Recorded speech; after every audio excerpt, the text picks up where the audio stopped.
Komið heil og sæl og verið hjartanlega velkomin í föstudagsþáttinn, þennan föstudag á Akureyrarvöku sem að fara í gang bara núna. Það auðvitað setning í Lystigarðinum, rökkuró í Lystigarðinum og svo draugaslóðin framundan og morgun síðan líka stór hátíð og þá verðum við meðal annars hérna á N4 í samstarfi við RÚV og Rás 2 með stóra útsendingu og meðal annars þá ætla ég að fara á stúfana og kíkja á Akureyrarvöku. Það verður hérna annað kvöld, laugardagskvöldið, en við ætlum að tala samt aðeins Akureyrarvöku hérna í föstudagsþættinum í dag og það ýmislegt sem ansi fallegt við þessa hátíð, afmælishátíð Akureyrar. Meðal annars þá það friðar- og kertahátíð og laugardagskvöldi. Verið velkomnar báðar tvær. Takk fyrir. Takk. Það hefur verið undanfarin ár, þá hefur verið kveikt á kertum í kirkjutröppunum við Akureyrarkirkju í Gilinu til styrktar einhverju góðu málefni og í ár það hetjurnar. Segðu okkur, í fyrsta leik kannski aðeins bara hetjurnar. Þetta félag langveikra barna. Já, langveikra barna á Norðurlandi og þetta nú ekkert svo gamalt félag, þetta síðan minnir mig 98 og þetta bara stuðningur við fjölskyldur langveikra barna.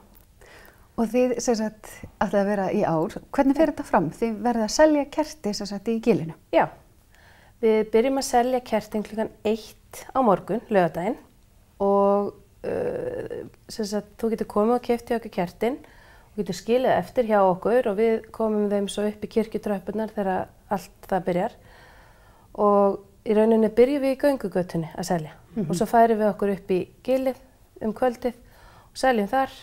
Og þetta náttúrulega verið að safna fyrir þetta félag? Já, ágóðan af kertunum fer til hetjana. Og það ekki nóg með að þið séu að selja þessi kerti heldur kertin og það sem gerir þetta allt líka svo, þetta svo fallegu gjörningur einhvern veginn út í gegn fyrst mér að minnstakosti að kertin eru framleidd hjá ykkur í Plastiðinni Bjargi, Iðjulundi. Plastiðan Bjargi Iðjulundur býr kertin til eða starfsfólkið sem þar vinnur býr þau til og okkur sönn ánægja að fá að taka þátt í þessum gjörningi eins og við kallum það að vera með. Segðu okkur frá því, hverjir framleiða kertin og hvernig vinnustaður? Vinnustaðurinn Plastiðan Bjargi Iðjulundur vinnustaður fyrir fólk með skerta vinnugetu. Fólk með fatlanir og fólk sem hefur mist vinnugetuna einhverjum ástæðum. Það vinna 78 manneskjur í reyndar mismunandi stórum starfshlutföllum og bara mjög gaman að vinna þarna og fjölbreytileiki mikill hjá mannskapnum. Já, og við erum að framleiða þessi fínu kerti sem við ætlum að kveikja í á laugardagskvöldið. Og sumt það ekki rétt muna hjá mér að sum kertin eru líka unnin úr kertaafgöngum? Jú, og það mjög ánægilegt að segja frá því að helmingurinn af þessu vaxi sem við notum endurunnin. Það að segja að við erum að taka við afgangsvaxi og getum nýtt það í þessu út í kerti. Og það þetta sem við erum að skila á grendastöðunar? Já. Þegar við klárum aldrei alveg allt. Nei, við brennum ekki kertið alveg upp. Já. Og það eyðist mjög hægt upp í náttúrunni, vaxið. Þannig að það að gera að koma með afgangsvax til okkar og við getum nýtt það. Þeir eru líka að framleiða fleiri vörur, svo komum því nú að framfæra í leiðinni. Já, við erum að koma því að. Er það ekki? Við erum að selja rafmagnsdósir í miklu magni og það uppgangur núna í þjóðfélaginu þannig að það mjög mikið að gera hjá okkur og við sitjum sveitt við að framleiða rafmagnsdósir. Svo erum við með saumastofu líka, við erum meðal annars að sauma mjólkursýr, við erum að prenta á búfjármerki, svo eitthvað sem nefnt. Það hlýtur að vera líflegt allt saman. Mjög svo. Já. Og það mikið að vera. Og skiptir þetta að þínu mati miklu máli, þessi starfsemi? Þetta alveg nauðsynlegt og við það verður að vera vettvangur fyrir alla að fá atvinnu og þetta einn vettvangur. Þannig að þetta mjög mikilvægt og við viljum gaman að vera sýnileg, nú getum við sýnt vörun okkar á laugardagskvöldið, þessi kerti sem við erum að gera og við erum að gera meira en út í kerti við erum að gera falleg inn í kerti og reyndar ert þú ekki með neitt eins og stjaka núna. Nei, við getum kannski gefið þér bara að koma með en við erum að gera bæði út inn í kerti líka. Já, en aðeins þá starfsemi ykkar hjá hetjunum, hvað gera hetjurnar?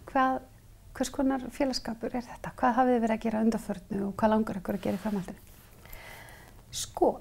Það sem hefur verið gert undanfarið við höfum verið að bjóða fjölskyldum langveikra barna í bíó og leikhús og verið með bingo og svona ýmislegt svona fyrir bara fjölskyldunar. Það sem okkur langar til þess að halda áfram með og gera að vera líka með fræðslu og svona fyrir fjölskyldunar, fyrir alls konar sjúkdóma sem eru náttúrulega börn fá og eru með og að glíma við. Að glíma við, já. Og þú veist að það væri náttúrulega gaman að geta þá fengið fræðslu hingað norður fyrir fólkið, það þurfi ekki alltaf að sækja suður. Þannig að það er kannski þessi ágóði að þessa kertasölu færi til dæmis í svona fræðslustarf. Já. Og skiptir þetta máli bæði félagslega og síðan, ég get ímyndað mér allavega að það geta bara sest niður og aðeins spjalla við aðra foreldra þessa reynslu að vera að ala upp langveikt barn hljóta að vera óbúslega mikil verðmæti. Já, það skiptir miklu máli og líka bara að geta búið til skemmtilega upplifun fyrir fjölskylduna saman og þurfi ekki að hafa áhyggjur af peningamálunum. Við erum líka með tómstundastyrki og svona sumarhúsa og bara svona leiguhúsnæðisstyrki, þú veist, einu svona ári fyrir hverja fjölskyldu, ef við viljum fara í bústað eða þurfa að fara til Reykjavíkur til læknis, til dæmis. En er þetta svo einfalt að við heyrum mikið talað að fjárhagur fjölskyldna sem að glíma hvort sem það reyndar börn eða fullorðnir en til dæmis í þessu samhengi að þetta hefur gríðarleg áhrif á fjárhaginn? Að sjálfsögðu. Það nú bara, fólk þarf ofta að kaupa alls konar hjálpartæki og bara við myndum vilja geta styrt hjálpartækjakostnað líka en það bara því miður þá ekki það mikill fjárhagur í þessu félagi en þetta bara nauðsynlegt. En þarf það ekki eitthvað að breytast? Jú, að sjálfsögðu. Svona svo maður fara aðeins inn á þannig að við einhvern veginn upplifum eða tölum að við viljum hafa ókeypis heilbrigðiskerfi en það er kannski ekki alveg staðan þegar að fólk þarf að berjast í bökkum þegar það er í þessari. Og oft flókna leiðir að sækja svona ýmislegt og þetta bara nauðsynlegt að þurfa aðeins að skoða þetta betur og geta aðstoða fjölskylduna meira. Nákvæmlega. Bent hvort öðru á? Já, leiðir. Algjörlega. Gaman að fá okkur báðar, minnst þetta alveg, þetta er bara eins og maður segir, fallegt út í gegn allt saman og hvetjum við þetta fólk og það hlýtur líka verið hægt að styrkja bara hetjurnar. Ekki spurning, fara inn á síðuna, hetjurnar.is og þar alveg linkur sem stendur styrkir og þar hægt að velja og sjá og styrkja hetjurnar sérstaklega. Yndislegt. Takk báðar fyrir komuna og við hlökkum til að fylgjast með. Og við höldum áfram í föstudagsþættinum eftir augnablik.